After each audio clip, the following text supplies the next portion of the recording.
Well, it's good to be back at New Zion. Yes! Hallelujah. Amen. I am so glad that Hippopotamus happy to be here. Yeah.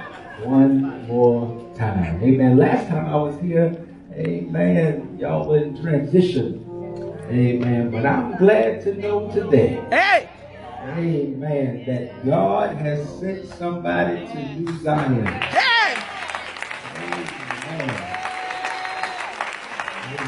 Glory! Hallelujah! Before I formally thank him, I want to share this. I want to share this because Pastor Barrington has been nothing but kind to me. And I say that from the most humblest part of my being.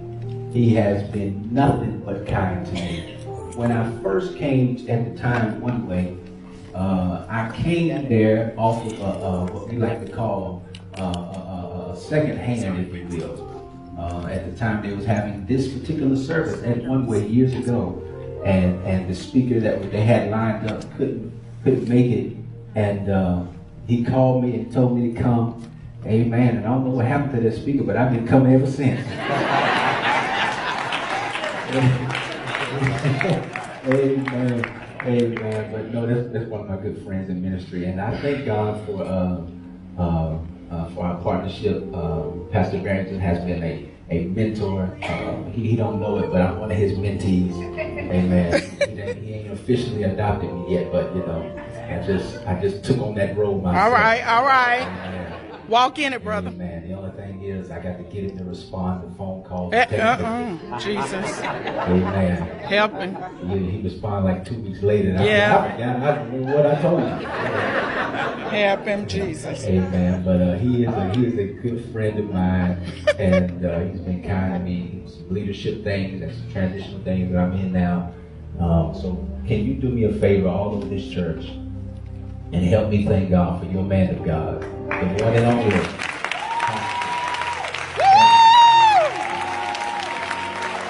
Come on. Come on, sir. Thank God. Listen, don't take your seat, boy. You can if you're going to get back up on your feet, but you can't thank God without thanking the woman of God. Amen. You got to honor the one and only first lady of the house. Just to get the whole time. Thank God for you. Amen. To your children. They have been a blessing to my life. She has just a sweet spirit. To all the ministers of the gospel, to Brother Allgood and all the deacons, Lottie Dottie and everybody. All right. Amen. I think they covered everybody.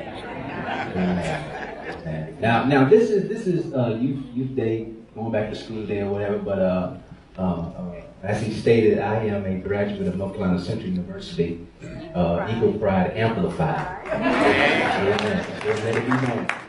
Amen, amen. But I went to school here in Charlotte, North Carolina, and when I came out and I was looking at the praise team singing, and I seen this young lady so beautiful and so poised, dressed in our alma mater. Yes. I was just so excited. Can you stand up? Lord, have mercy, Ram. Come on, Lord, look at this.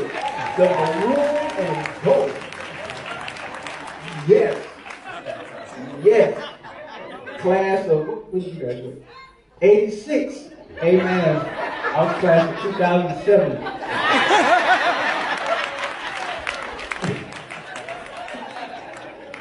Amen. I seen a hearty ram in here. Amen. I was in the marching band and all of that. And it's just glad to see that. I want to take a picture with you after service. My profile picture. I'm just kidding, y'all. It's okay to laugh at each other. Right. Let's go to work. You have your Bibles. Let's go to the book of 1 Samuel this morning. Chapter number 16. Book of 1 Samuel. Chapter number 16. You got it. I would like for you to, custom of the house, to rest on your feet. And book of 1 Samuel, chapter number 16. 16. Now, I want you, this is back to school day, so the emphasis is on people that are going back to school. But I've been coming here so many times, and I believe that this word that God has given me to share is not just for them, but it's for everybody in this house today. So I want you to open up your hearts and be receptive of the word today. The book of 1 Samuel, chapter number 16, and I want you to come with me to verses 11 through 13. And I'll be reading from the New Living Translation. It might read a little differently than yours, but it's just better for us to understand some words sometimes. So the New Living Translation of the book of 1 Samuel, chapter 16, verse 11 through 13. I'm under no pressure today. I've preached for Pastor Johnson several times. I'm under no pressure to try to preach you happy. Amen. So if you would do me a favor and but just take one step to the left. Take one step to the left. Everybody take one step to the left. And then take one more step back to the right. All right, now you can't be guilty of saying the preacher didn't move you today.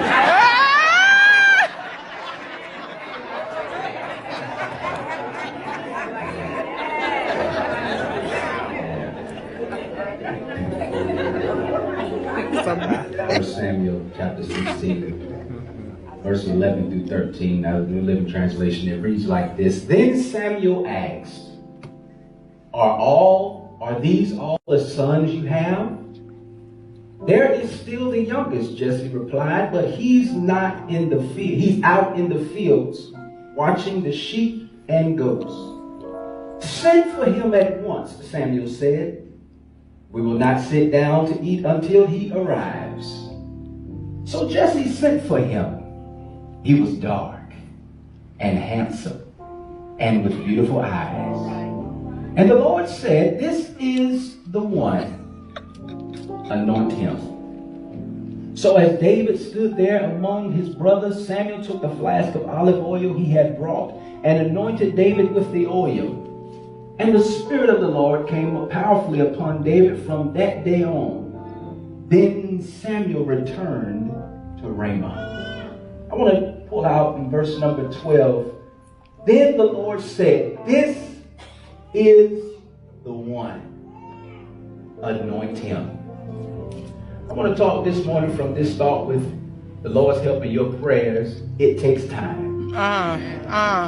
You just touch 2 or 3 people on the way to your seat and just tell them, say, neighbor, it takes time. It takes time. It takes time. It takes time. It takes time. It takes time. It takes time. It takes time. Man, can we give it up for this band? Lord have mercy. Yes! Yes. Woo!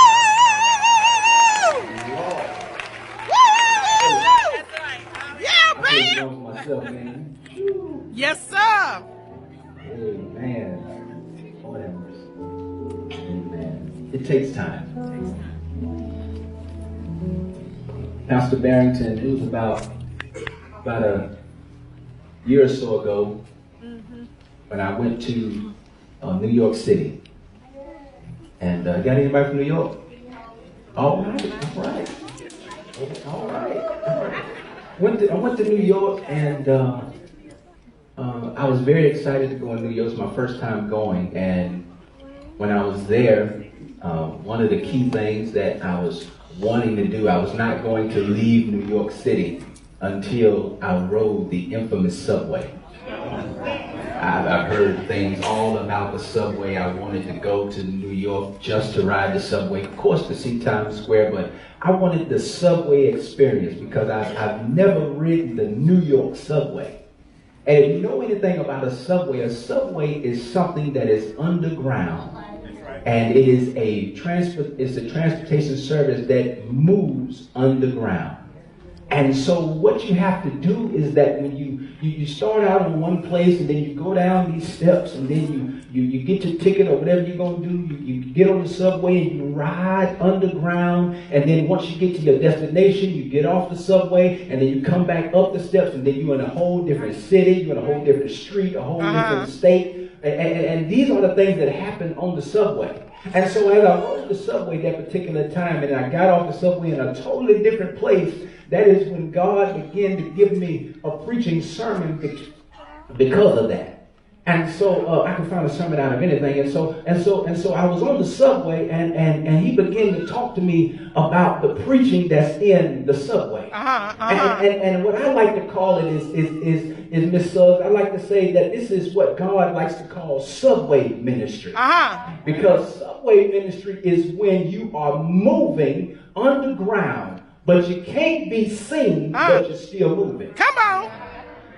You're moving, but you can't be seen. You're going to your destination, but you cannot be seen as you are moving. And the problem with a lot of us is that we want everybody to see our movement. We want everybody to see what we're doing. And so we flex for the gram. And so we post pictures and we post our plates and post our food like anybody cares anyway. And so what God began to show me is that God has a lot of us in here today in what I like to call subway ministry. It's not, and you're trying to say to yourself, why am I not getting nowhere? Why am I not going where God wants me to go? God says, no, you are going where I want you to go. You just want to be seen while you're going there. But you've got to get to the point in your life where God wants me on the subway, I'm going to continue to be on the subway. I'm going to ride the subway because down in the subway, it stinks. Down in the subway, it's dirty. Down in the subway, it's dark. Down in the subway, you deal with some crazy and trifling people. Down in the subway, you deal with a crazy boss. In the subway, you deal with crazy people that you don't like. In the subway, you deal with a trifling marriage. In the subway, you deal with a teacher that you don't like. I wish y'all talked back to me this morning. In the subway, you deal with people that you don't like. But it does not mean that God is not down there in the subway with you. So I come to encourage you, just keep on riding down in the subway. You keep on going down in the subway. Because in the subway, God is still moving you to where He wants you to be. But our problem with our generation today is that we want what I like to call, is this microwave generation. We don't want to ride through the dark and dim and dirty stuff. We want to just snap our fingers and get to where we want to be. But everything can't be accomplished with the microwave. Everything can't be accomplished with the microwave. You know, the microwave nowadays, you just put something in there, a minute, 30 seconds, and it's done. I don't care what nobody say. I'm not eating no chicken that is raw, and then you put it in the microwave 2 minutes later, it's done. I'm not doing that. You can have that. That's above me. Amen. So I'm not eating no chicken. You about to cook that. I know that's right. And too many of us now, we want microwave stuff. We want God to bless us with microwave blessings. We want these overnight blessings. We want these calling and hauling, blabbing and grabbing, turn around 3 times, pay $3, and you're going to get a $30 million blessing. That devil is a lie. You got to learn that in order for God to do something in your life, it's going to take you some time. And so my mama, she used to, my grandmama and your mama and your grandmama, they had what's called a crock pot. A crock pot. Young people are like, what's a crock pot? And you know, this generation now don't use the crock pot too much, but I don't know about you, but I like crock pot meals sometimes. You know, crock pot meals, they take all day to cook. I'm talking hours upon hours to cook. You put everything in there, and then it starts smelling good. I used to ask my mama, is the food ready yet? She'd be like, no, it's not ready. I said, but it smells good. Then I would ask her again a couple hours later. She says it's ready, but it's just simmering in the crock pot. And so even though the blessing might not be might not be ready, it's just simmering. And so we want God to bless us with microwave stuff. But God is saying that I got a crock pot blessing over there for you. I got something big over there for you. I got something that's going to take some time for you. But because you want to do these little 30-second complete meals and you don't want to wait on the stew beef that takes 12 hours, then you're trying to figure out why your life is not getting where you want it to go. Touch your neighbor and say it just takes a little time. It just takes some time. It takes some time. You can't rush this thing we call life. I know you want your degree, but guess what? It takes time. I know you want to step on campus and just graduate the next day, but no, you got to go through 4 or 5 years of training, of teaching. You got to go get 120-something credits. You got to wake up at 8 o'clock in the morning sometimes. You got to go to school with some people you don't like. You got to do tests. You got to read books. You got to do this. You got to do that. Because in order for you to get your degree that you want, it takes you some time. I know you want to be married. I know you like that little boy on your job. I know you like that little girl in the classroom. But it takes time to get to know people sometimes. Young people, don't rush yourself. Don't rush your life because your feelings is hot. That's good. Don't rush yourself. I tell you the truth, if I could go back and do it over again, I wouldn't rush myself. Right. Don't rush yourself because you want this, and it ain't nothing but a few minutes anyway. And then you're trying to figure out why this is that. It takes you some time. I know you like that little boy. I know you like him, but let me tell you something. He is going to break up with you one day. I love him. I'm in the 8th grade, 9th grade, 10th grade. This the one. No, it ain't the one. No. He's going to leave you and go get with Faith and Alicia. It takes you some time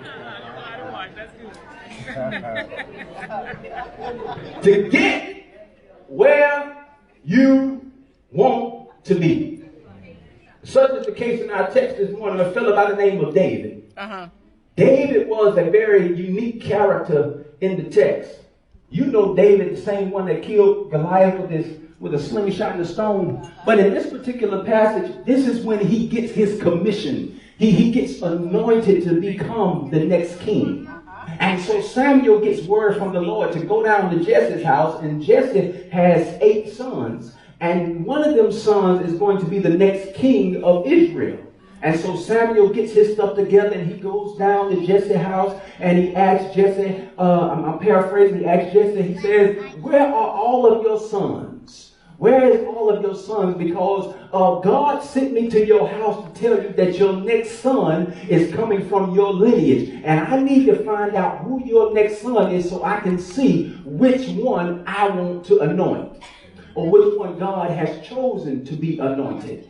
And so all of the sons came before Samuel, and Samuel tried to pour the oil on the sons, and none of them would be able to be poured. So he tried son number 1, the oil wouldn't flow. Son number 2, the oil wouldn't flow. Son number 3, the oil wouldn't flow. Son number 4, 5, and 6, and 7, until he says, Jesse, there's got to be somebody else. Because my oil that God has sent me down here to anoint somebody with will not flow on any of your sons. And I'm trying to figure out, why is that the case? Is there another son? Jesse says, yes, I have one more son, but he's outside tending to sheep and goats. Otherwise, he's outside tending to nasty stuff. He's outside tending to dumb sheep. He's outside doing stuff that don't nobody else want to do. He's outside in the place that does not seem to be favorable. But then Samuel says, go and get him. Get him. God, I feel like preaching now. He said, go and get him, because that is the one that God intends to anoint.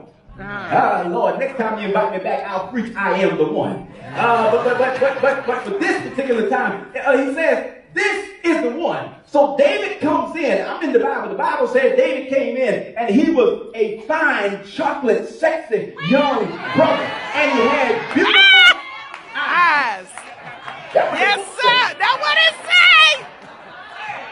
The King James puts it this way. He was fair to look upon. Fair. Yes. But he said he was fine, chocolate, had beautiful eyes. And so the Bible scholars suggest, not the Bible scholars suggest, that David was around between 10 and 15 years old at this particular time. Otherwise, he was a young person. And he was one who God had chosen, not when he was 30 and 40, but one that he chose when he, just for simplicity's sake, when he was 15 years old. Don't throw your child away because they out there doing stuff that you don't want them to do. Don't say that your kind of child can't do this and can't do that. If God want to pick your child up and anoint that child, God can do what he wants to do when he wants to do it. That's why you got to be a parent and say, Satan, the Lord rebuke you. You will not have my child. They will be successful. They will graduate. They will not be killed. They will not be over the hands of some parents here that will just lift up their head and say, Lord, protect my child. Lord, cover my child. Don't let no nut come and shoot up the school. Lord, cover them. I wish I had somebody in here. Yes, Lord, in the name of Jesus. In the name of Jesus. Shall be. Yes. Yes. Shall be successful. Yes, sir. So he said, this is the one. Mm-hmm. And so he anoints David with the oil when he was, just for simplicity's sake, when he was 15 years old. But he did not become the king until he was 33 years old. Let me say it again. He was anointed when he was 15, between 10 and 15. But he did not become the king until he was 33 years old. So let's just say he had to wait 15 years to become what God had already put in him. He had to wait to become the king, even though he was already anointed for the position. God, I don't know who I'm talking to that's already an entrepreneur. I don't know who I'm talking to that's already going to own your own business. I don't know who I'm talking to that's already going to be a doctor. It's already in you. But you've got to wait and get to the spot where God wants you to be to fulfill the destiny. But the problem is we don't want to go through the in-between stages of where we need to be in life. And I like to call that the process. We don't want to go through the process. We want to be anointed today, and then we want to, oh Lord help me, I'm about to mess up now. Because a lot of us, we want to preach and be up here in the spotlight and do what we want to do. God, I don't know why I'm talking like this now, but a lot of us, we want to preach and do this and do that today, but we won't read the Bible. We won't fast. We won't pray. We won't give. We won't tithe. We won't support the vision. We won't do what God has told us to do, but we think we're supposed to be up here preaching. Good word. Let me just tell you. I know this look real nice. This, standing up here under the spotlight. You think this is nice? The spot shines real light on Pastor's bald head. This look real nice. But let me tell you. When you're in the spotlight, guess what? It attracts bugs. Talk about it. The light attracts insects. The light attracts stuff that will bite you. Yes. So you better be careful and stay in your little subway where it's right. And don't worry about the light right now, because you got some bugs, some people, some stuff that's going to bite you, and then you're not ready for it right now. You got to go through the process. Go through the process. You says, this is the one. This is the one that I'm going to anoint. And David gets anointed and he has to go through a process. And the process was everything that he had to deal with in the very next chapter. Right after he gets anointed, chapter number 17 of 1 Samuel, he faces the biggest giant of his life. He just gets anointed and now he has to face a giant. Let me tell you, when God hands it on you, you're going to go through some stuff. You're going to have to go through some trials. You're going to have to face some major tests. You're going to have to lose some stuff. Some people are going to leave you. Some people are going to talk about you. You're going to have to deal with some crazy people. But you got to learn, this is just a part of my process. In order for David to become the king, he had to go through the process. He had to fight against Goliath to become the king. He had to kill a lion and a bear with his bare hands to become the king. He had to deal with jealousy from Saul to become the king. He had to evade a murder from Saul 21 different times to become the king. He had to meet a great friend by the name of Jonathan to become the king. He had to fight battles and wars to become the king. I wish y'all helped me here. He had to stay in caves to become the king. And the problem is we want to get to the castle, but we don't want to go through the cave. And I told the day, you ain't going to never get to the castle if you don't go through no cave. The castle is just look good, but the cave is where you get prepared. I know you want to get to the palace, but you got to go through some pits before you get to the palace.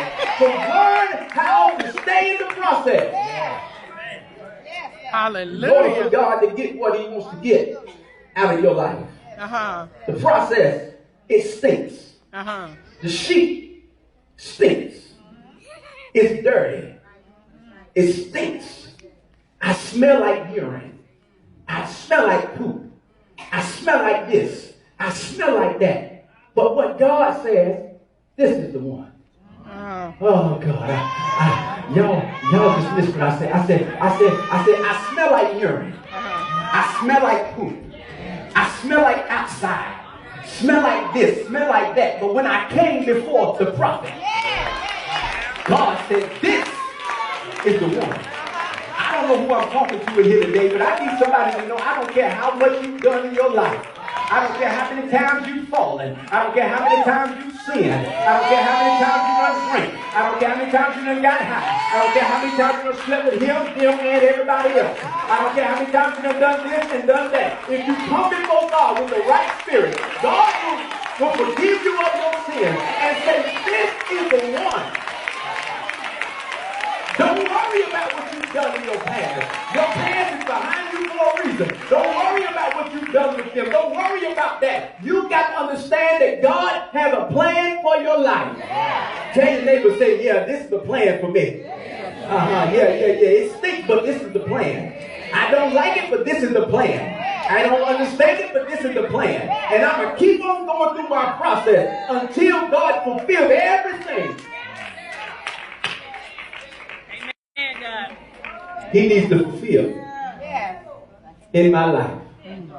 He had to wait almost 15 years, New Zion, to get to the king's seat.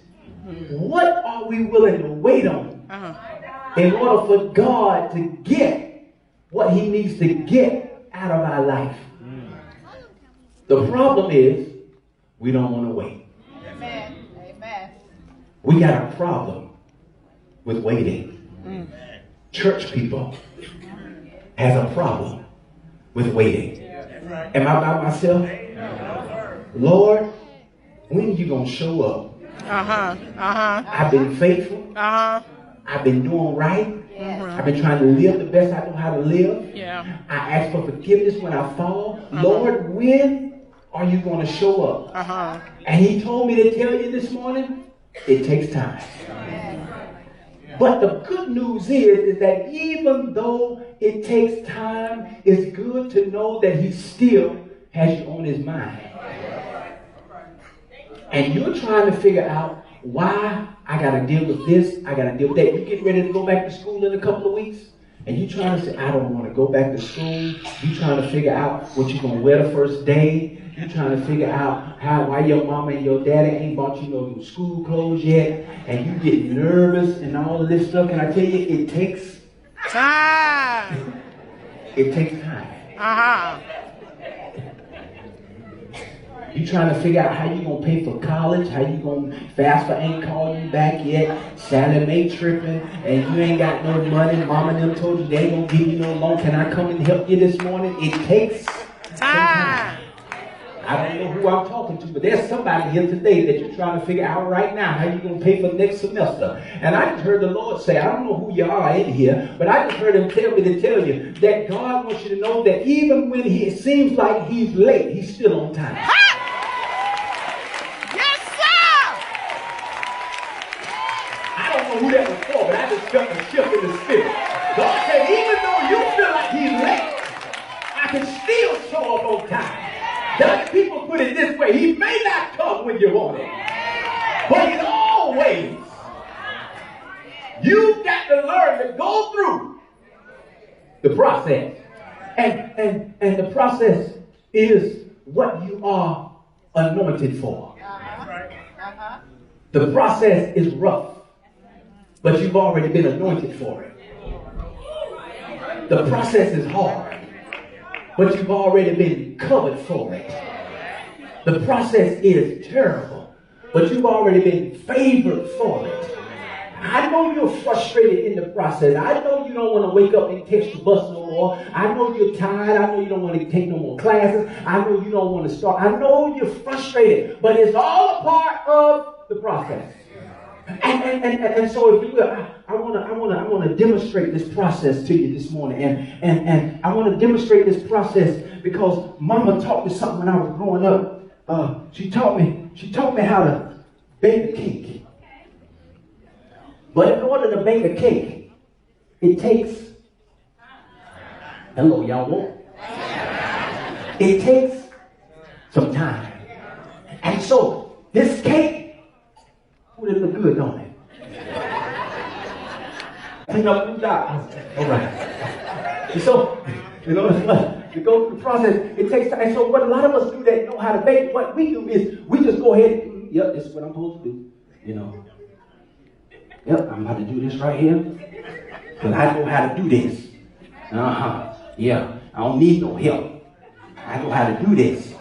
This is what I need. And a lot of us is trying to figure out why stuff ain't right in our life. It's because we missed an essential step in the process. And we did not read the direction. A lot of us, we're ready to just go. I'm ready to jump in this. I'm ready to jump in that. I'm ready to date him. I'm ready to date that. I'm ready to start that job. I'm ready to do this. I'm ready to complete school. And we do not take the time to read the directions. And so when you get the thing put together, men, don't look at me like that. You know good well when your wife told you to put that table together for her, the system, and you didn't read the directions, and you trying, then she's sitting there looking at it 2 weeks later and trying to figure out why the back on the front and the front is on the back. It's because you didn't take the time. Right. Talk about it. Oh man, look at another man and say he's preaching to you, not me. You don't take the time to read the directions. So the directions say you need a cup of water, you need to have a cup of vegetable oil, some eggs, and all this stuff.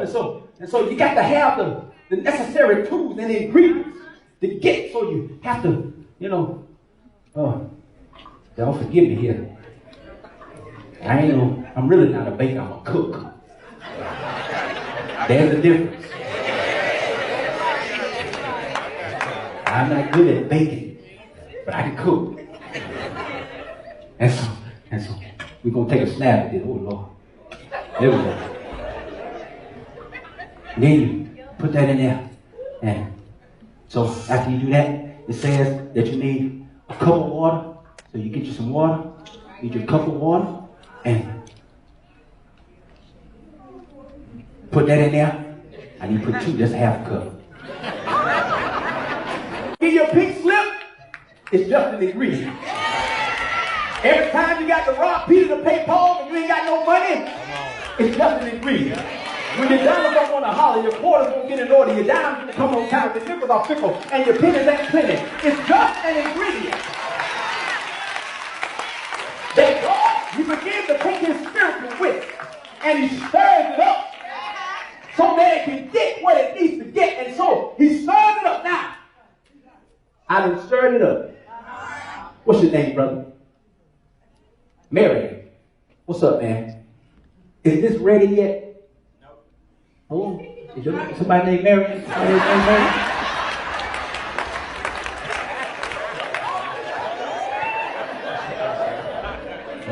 Mary, is this ready?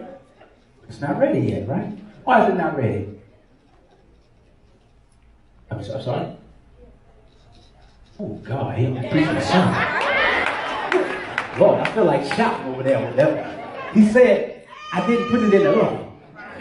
And so, even though it smells good,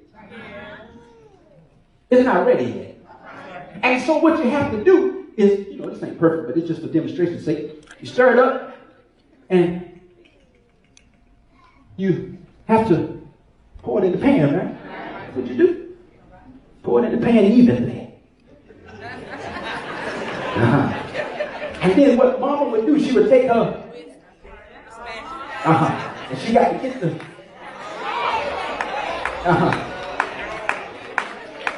all of it out. And then she would call you into the kitchen and say,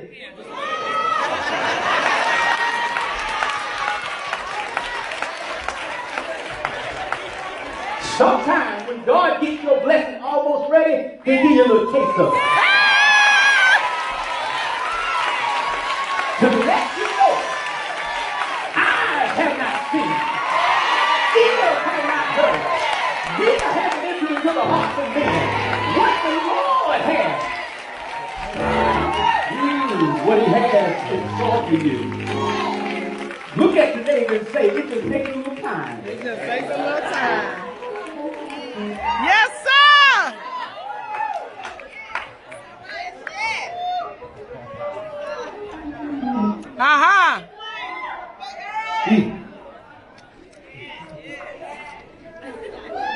Put it in there. Hey, oh, I feel the Holy Ghost. Yes, sir! I'm trying to contain myself and not holler today. What's your name? Nadia. I'm sorry? Nadia. Nadia? Is this ready yet? No. It's not ready. Looks good, but it ain't ready. What's your name? No, and right in front of you. Tayshawn? Shayson, I like that. Is it ready? Why is it not ready? Ooh! Say it loud so the folk over there can hear. It needs to be heated up. Heat it up. Marion said, I need to put it in the oven. Shazon said, it needs to be heated up. I've already preheated the oven to the desired temperature that it's supposed to be. And so what God does is that in this process, He stirs you up and gets all of your ingredients in the pan. And then He puts you in the oven. Not at a temperature that you can't take.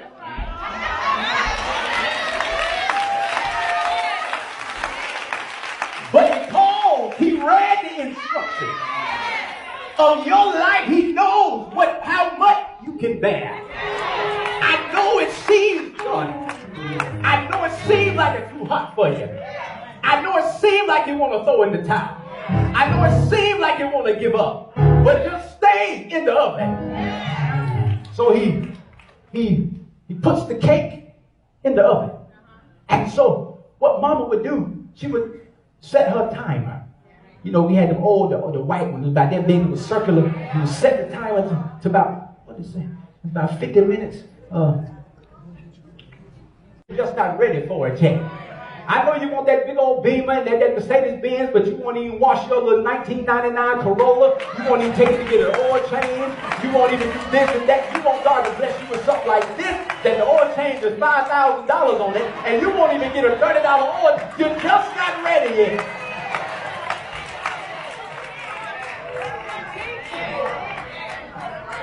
You want a big old beautiful house and won't clean the one you have. You know how much time it takes to clean a house? Y'all backed up off of it now. You're not ready yet. So what grandmama and them would do, you would look ready, but you may not be ready. So what she would do is she would go over there to the cabinet and she would get her little toothpick. Me and you must have the same grandmama. She doing everything my grandma would. And what she would do, she would poke it and pull it out. And if something came up on the toothpick, it ain't ready yet. Oh, God. God told me to tell somebody, I'm poking you to see if you're ready. I'm not poking you you to hurt you.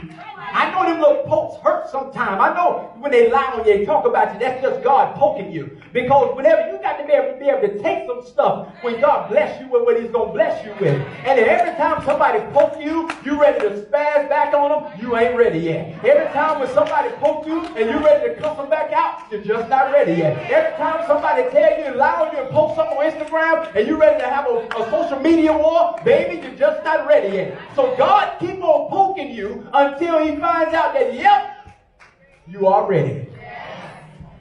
And so when it comes out, it looks better than it did when it went in.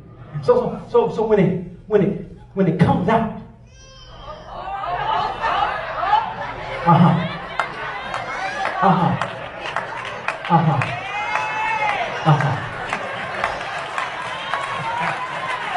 it looks better than it did when it went in. Look at your neighbor and say, neighbor, when I come out of this, I'm going to look better than what I did when I went inside of him. So just hold on just a little while longer. Wait on God. Wait on the Lord. Be of good courage, and he will strengthen thine heart. Wait, I say, on the Lord. Touch your neighbor and say, just wait on him.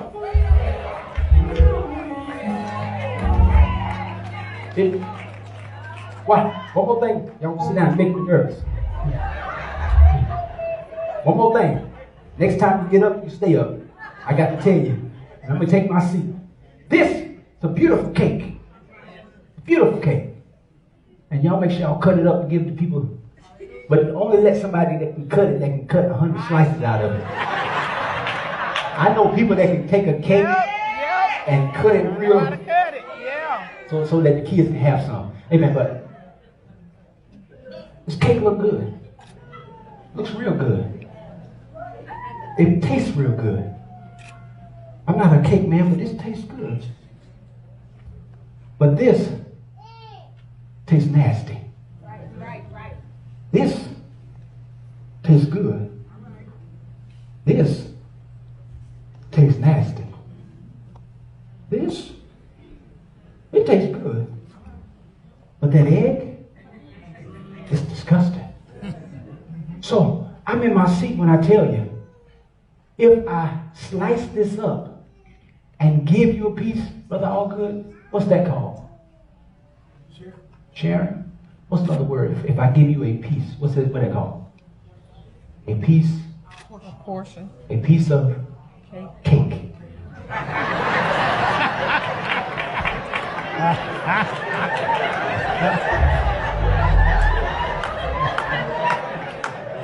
A piece of cake. And that's what happened to David. He was poked by the lion, poked by the bear, poked by Saul, poked by Goliath, went in the oven and caves, went in the cave of Adullam, went in the oven of this and that. But in 2 Samuel chapter number 5, he became the king. He got to his destination.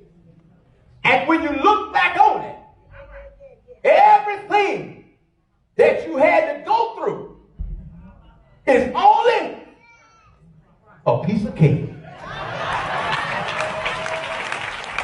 I got to get in my seat now. But just tell your neighbor it's just a piece of cake. It may be hard, but it's a piece of cake. It may be rough, but it's a piece of cake. It may be strong, but it's a piece of cake. It may be hard, but it's a piece of cake. Everything that I'm going through is only a piece of cake.